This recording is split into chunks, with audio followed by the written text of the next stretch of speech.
नमस्कार, मैं हूं सुधीर चौधरी और ब्लैक एंड व्हाइट में आपका स्वागत है। आज हम सबसे पहले आपको बताएंगे कि जो काम बीजेपी नहीं कर पाई वो बागेश्वर धाम के पंडित धीरेन्द्र शास्त्री ने कर दिखाया। आज पटना में पंडित धीरेन्द्र शास्त्री की हनुमंत कथा का आखिरी दिन था और इस गर्मी में लगभग 10 लाख लोग वहां पर मौजूद थे और इन लाखों लोगों को यहां न तो पैसा देकर बुलाया गया था, न इनके लिए वहां कोई गाड़ियां भेजी गई थीं और न ही ये किसी पार्टी के कार्यकर्ता हैं। इन सब की जातियां अलग अलग हैं। इन लोगों ने कभी भी एक साथ मिलकर किसी एक पार्टी को वोट नहीं दिया और ये जातियों की बहुत गहरी दरारों में बटे हुए लोग हैं। लेकिन फिर भी धीरेन्द्र शास्त्री ने इन्हें एक कर दिया और एकता के उस सूत्र का नाम है हिंदुत्व। आज लाखों लोग जिस पंडाल में बैठे थे वो हिंदुत्व का पंडाल था।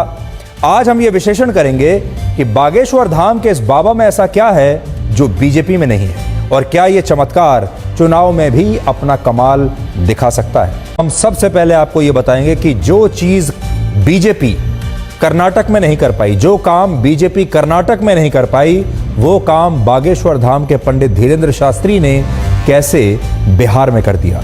ये एक ऐसी खबर है जिसमें धर्म के साथ साथ सैकड़ों जातियों में बटे लोगों का स्वभाव भी छिपा हुआ है। इसलिए आज हम इस खबर का एक ब्लैक एंड व्हाइट विश्लेषण आपके लिए करेंगे। इस खबर का ब्लैक भी आपको बताएंगे और व्हाइट भी बताएंगे। लोकतंत्र, जब हम समझने की कोशिश करते हैं लोकतंत्र को, तो अक्सर हमारा जो विश्लेषण है वो सिर्फ चुनावों तक सीमित रह जाता है। लोकतंत्र का मतलब है चुनाव, लेकिन लोकतंत्र का मतलब है लोग। लोग क्या चाहते हैं, लोग किस चीज से जुड़े हुए हैं और लोगों की इस समय दशा क्या है, उनकी मनोदशा क्या है। लेकिन सबसे पहले आप इन तस्वीरों को देखिए जिनमें आपको पटना में लाखों लोगों की भीड़ नजर आएगी और ये भीड़ पैसा देकर नहीं बुलाई गई थी, ये भीड़ गाड़ियां भेजकर नहीं बुलाई गई थी, ये भीड़ किसी पार्टी के कार्यकर्ताओं की भीड़ नहीं है, ये कोई रैली नहीं है, ये किसी फिल्म स्टार को देखने की भीड़ नहीं है, ये आईपीएल का मैच देखने की भीड़ नहीं है। ये भीड़ अपनी स्वेच्छा से पंडित धीरेन्द्र शास्त्री द्वारा आयोजित की गई इस हनुमंत कथा को सुनने आई है, जिसका आज आखिरी दिन था। कहा जा रहा है कि बाकी दिनों के मुकाबले आज इस कथा में शामिल होने आए लोगों की भीड़ और भी ज्यादा थी और ये भीड़ 11 से 12 लाख लोगों की बताई जा रही है। अब आप सोचिए, आज के जमाने में 10 से 12 लाख लोग स्वेच्छा से कहां इकट्ठे हो जाएंगे, किसे देखने के लिए इकट्ठे हो जाएंगे। कोई ना कोई तो एक बहुत बड़ा कारण होना चाहिए जिसकी वजह से 10-12 लाख लोग अपनी मर्जी से इस गर्मी में इकट्ठा हो जाए। बिहार एक ऐसा राज्य है जहां लगभग 82% हिंदू रहते हैं, लेकिन बिहार की जातिगत व्यवस्था इतनी मजबूत है कि बिहार आज भी एक होते हुए भी अलग अलग 300 जातियों में बटा हुआ है और बिहार में हर जाति और हर वर्ग की अपनी एक राजनीतिक पार्टी है, अपना एक नेता है। और बिहार में हिंदू समुदाय के लोग जब चुनाव में वोट डालने के लिए जाते हैं तो वो भी सबसे पहले यही देखते हैं कि उनकी जाति का उम्मीदवार कौन है। और तमाम बड़ी बड़ी पार्टियां, चाहे वो किसी की भी बात करती हूं, जब वो चुनाव लड़ती हैं बिहार में तो सारे जो सीटों का बंटवारा होता है और जो टिकट बांटे जाते हैं वो जाति के आधार पर बांटे जाते हैं। लगभग 11 करोड़ की आबादी वाले बिहार में 16% दलित हैं, 1.3% आदिवासी हैं, लगभग 50% लोग ओबीसी समुदाय से हैं, जिनमें 15% अकेले यादव समुदाय के लोग हैं, जबकि 5% ब्राह्मण हैं, 5% राजपूत हैं और 4% भूमिहार हैं। और बिहार में इस तरह से 82% हिंदू आबादी अलग अलग जातियों में बटी हुई है। ये हैं तो सब कहने को हिंदू, लेकिन इनकी जातियां अलग अलग हैं और ये अपनी अपनी जाति के हिसाब से चलते हैं। ये बिहार का एक कास्ट डिवीजन आपकी स्क्रीन पर है। अब दूसरी तस्वीर देखिए। अब आप पंडित धीरेन्द्र शास्त्री के कथा वाचन में आए इन लाखों लोगों को देखिए। क्या आप इनकी जाति को पहचानते हैं? क्या आप बता सकते हैं ये किस वर्ग से हैं? क्या आप बता सकते हैं इनमें से कौन से ओबीसी हैं, किस जाति के हैं, कौन से ऊंची जाति के हैं, कौन से नीची जाति के हैं? क्या आपको लगता है कि ये 10 से 12 लाख लोग किसी एक ही जाति के हैं? आप इस भीड़ में शामिल लोगों की जाति बिल्कुल नहीं बता सकते, क्योंकि इसमें हर जाति के लोग शामिल हैं, हर वर्ग के लोग शामिल हैं। लेकिन आप ये जरूर बता सकते हैं कि इन तमाम लोगों का धर्म एक ही है और वो है हिंदू धर्म। और पटना में आज लाखों लोग जिस पंडाल में बैठे थे वो असल में हिंदुत्व का पंडाल था, यानी इन सब के ऊपर हिंदुत्व की चादर थी, इनके सिर पर हिंदुत्व की चादर थी। और उसी धर्म ने इन्हें एकजुट करके एक साथ 10 से 12 लाख लोगों को यहां तक वो धर्म खींच लाया। सोचिए कितनी बड़ी बात है कि जो काम बीजेपी कर्नाटक में नहीं कर पाई और वहां जातियों में बटे हुए हिंदुओं को वो एकजुट नहीं कर पाई, वो काम पंडित धीरेंद्र शास्त्री ने अपनी इस हनुमान कथा के जरिए कर दिया।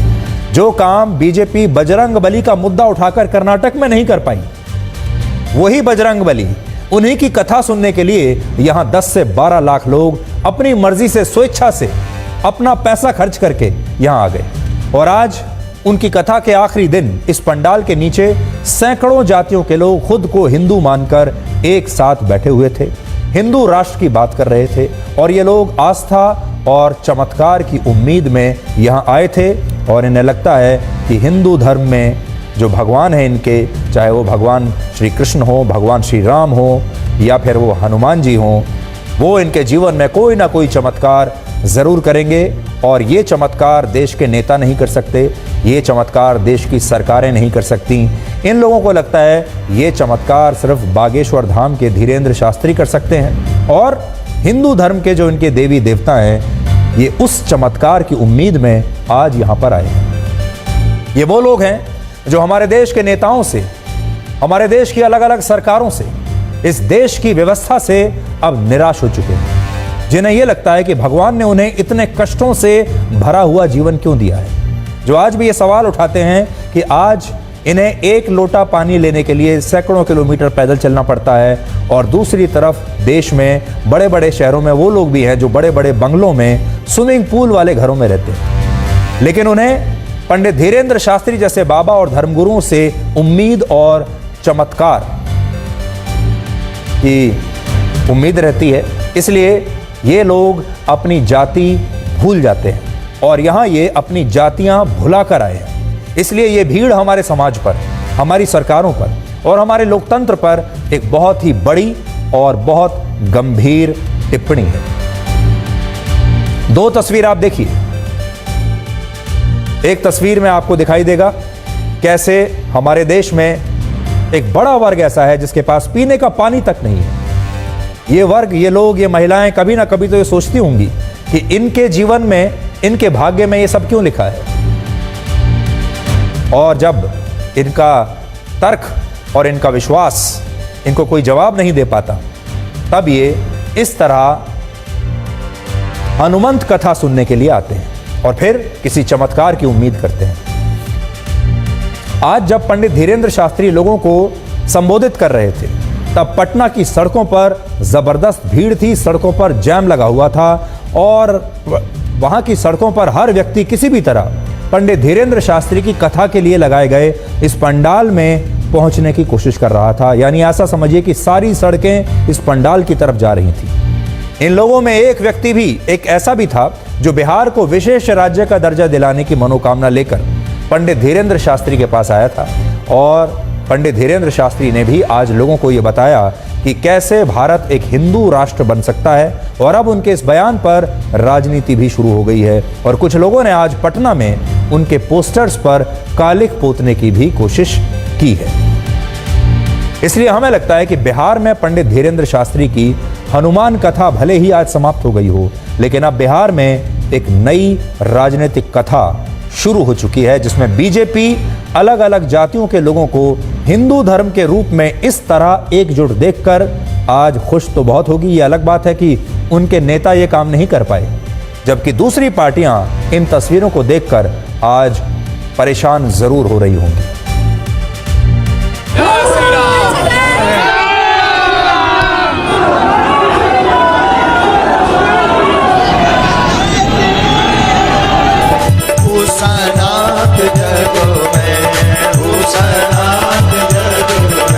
हमारा जो संकल्प है वो भी अब बिहार से ही पूर्ण होता दिखाई पड़ रहा है। एक बात कह रहे, बिहार की आबादी लगभग 13 करोड़ है। आज एक संकल्प लेकर घर जाना, जिस दिन इस बिहार राज्य के 13 करोड़ लोगों में से 5 करोड़ लोग ही अपने घर के बाहर धर्म का ध्वज मस्तक पर तिलक लगाकर निकलने लगेंगे, उसी दिन भारत हिंदू राष्ट्र की ओर अग्रसर होगा।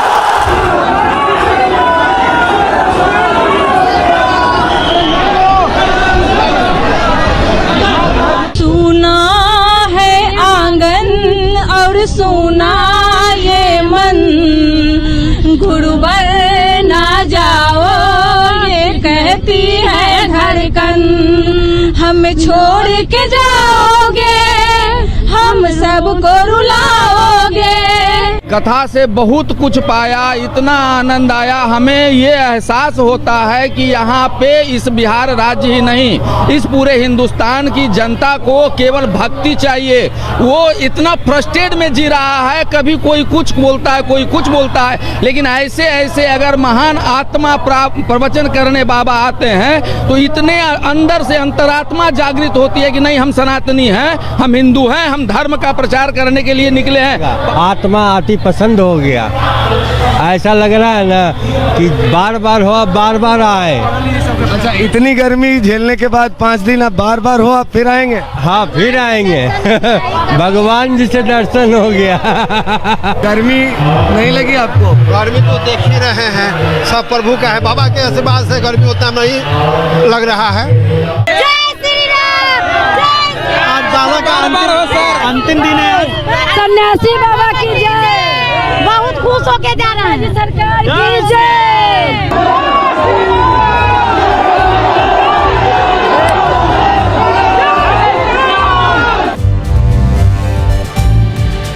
तो हर वर्ग का व्यक्ति आपको यहाँ मिलेगा। आप ये नहीं कह सकते कि सिर्फ गरीब लोग ही हैं, सिर्फ अनपढ़ लोग हैं, जो कम पढ़े लिखे हैं वो लोग हैं। पढ़े लिखे लोग भी हैं, कम पढ़े लिखे लोग भी हैं, गाड़ियों वाले भी हैं, मोटरसाइकिल टू व्हीलर वाले भी हैं, रिक्शा वाले भी हैं, जो लोग पैदल हैं वो भी हैं, तांगे वाले भी हैं। सब तरह के लोग हैं, जिनके पास अच्छी नौकरी है वो भी हैं और जो बेरोजगार हैं वो भी हैं। अब आप सोचिए, ऐसा क्या जादू है, ऐसी कौन सी चुंबक है कि ये सारे के सारे लोग एक साथ एक ही तरफ जा रहे हैं, एक ही दिशा में जा रहे हैं। हमारे देश में ये काम कोई नहीं कर पाया, ना कोई नेता कर पाया, ना कोई पार्टी कर पाई, ना कोई और कर पाया।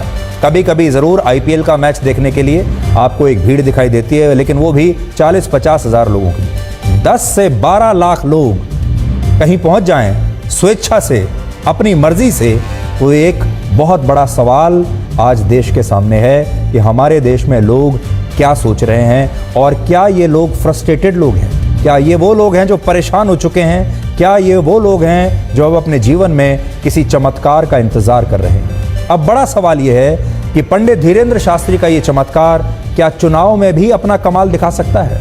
जब इतने सारे हिंदू पंडित धीरेंद्र शास्त्री के कहने पर इकट्ठा हो सकते हैं, तो फिर ये चुनावों में इकट्ठा क्यों नहीं होते, चुनाव में एक साथ वोट क्यों नहीं देखते, चुनाव में इनकी जातियां बीच में क्यों आ जाती हैं और आज ये जातियां खत्म कैसे हो गई। जिस बिहार में 82% आबादी हिंदुओं की है, उस बिहार में वर्ष 2020 के विधानसभा चुनाव में बीजेपी, जो कि हिंदुत्व की बात करती है, हिंदुओं की पार्टी मुख्य तौर पर मानी जाती है, उस बीजेपी को 19.5% वोट मिले थे, जबकि जातियों की सोशल इंजीनियरिंग करने वाली JDU को 15.5% वोट मिले थे और लालू यादव की RJD को, जो कि यादवों की पार्टी मानी जाती है, पिछड़ों की पार्टी मानी जाती है, उसे भी 23% वोट ही मिले थे। हालांकि बीजेपी और JDU ने तब मिलकर चुनाव लड़ा था, लेकिन यह बात भी सही है कि बीजेपी तो कर्नाटक की तरह बिहार में भी जातियों में बटे हिंदुओं को एकजुट नहीं कर पाई थी। लेकिन पंडित धीरेंद्र शास्त्री ने यह चमत्कार करके दिखा दिया और अब बीजेपी इस चमत्कार के लिए पंडित धीरेंद्र शास्त्री को बहुत उम्मीदों से देख रही है।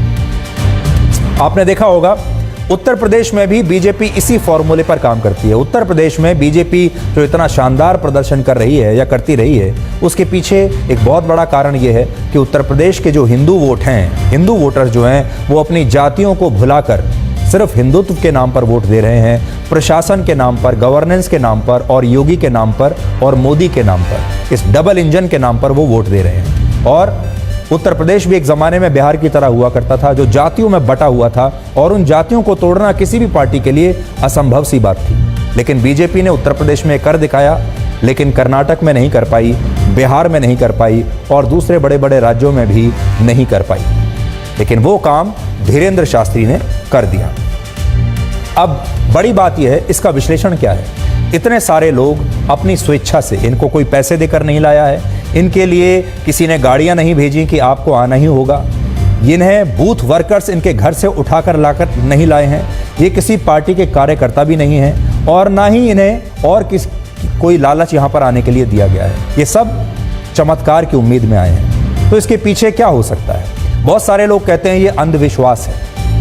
एक बार के लिए मान भी लिया जाए कि अंधविश्वास है, लेकिन ये अंधविश्वास कब शुरू होता है? जहां तर्क समाप्त हो जाता है और जहां विश्वास हार मान लेता है, वहां अंधविश्वास शुरू होता है, अगर आप इसे अंधविश्वास मानते हैं। और इन लोगों के साथ बड़ी बात यह है कि जो तर्क है वो अब हार चुका है इन लोगों के जीवन में। इन लोगों ने जिस पर विश्वास किया, उनका वो विश्वास टूट चुका है, इसलिए अब ये लोग यहां आए हैं। भगवान राम और भगवान कृष्ण की शरण में ये सरकार बनाने के लिए नहीं आए हैं, किसी पार्टी को जिताने के लिए नहीं आए हैं, ये अपनी जिंदगी बनाने के लिए आए हैं, अपने जीवन में बदलाव के लिए आए हैं। और एक लॉटरी की तरह हैं यहाँ, क्योंकि 10 से 12 लाख लोगों को तो सबको मौका नहीं मिलेगा कि वो धीरेंद्र शास्त्री से मिलकर पर्ची ले सकें और उनसे बात कर सकें, लेकिन एक लॉटरी की तरह है। उनमें से कुछ ऐसे लोग होंगे जिनकी लॉटरी निकल आएगी और धीरेंद्र शास्त्री उनसे उनकी समस्या पूछ लेंगे और फिर उन्हें कहेंगे कि जाओ, आशीर्वाद है और तुम्हारे जीवन में अब सब कुछ सही हो जाएगा। इस बात की भी गारंटी नहीं है कि सब कुछ सही होगा या नहीं होगा। किसी को नौकरी चाहिए, किसी को कोई बीमारी है, किसी को और कोई समस्या है, किसी को गरीबी सता रही है, और सबको वो यही आशीर्वाद देते हैं कि अब से तुम्हारा जीवन बिल्कुल ठीक हो जाएगा, समस्याएं खत्म हो जाएंगी। कोई गारंटी नहीं है कि होंगी या नहीं होंगी, लेकिन आप विश्वास देखिए कि ये सारे लोग इस बात पर विश्वास करके खुशी खुशी सैकड़ों किलोमीटर दूर अपने अपने घरों में लौट जाएंगे और उसके बाद कल से इन्हें ऐसा लगेगा जैसे इनका जीवन बदल रहा है। ये हमारे लोकतंत्र पर एक टिप्पणी है, या हमारे देश की सरकारों पर एक टिप्पणी है, या हमारे देश की पार्टियों पर एक टिप्पणी है। और 75 वर्षों में हमने अपने देश के लोगों को क्या दिया है, कितना उनका विश्वास जीता है, ये उन पर भी एक टिप्पणी है।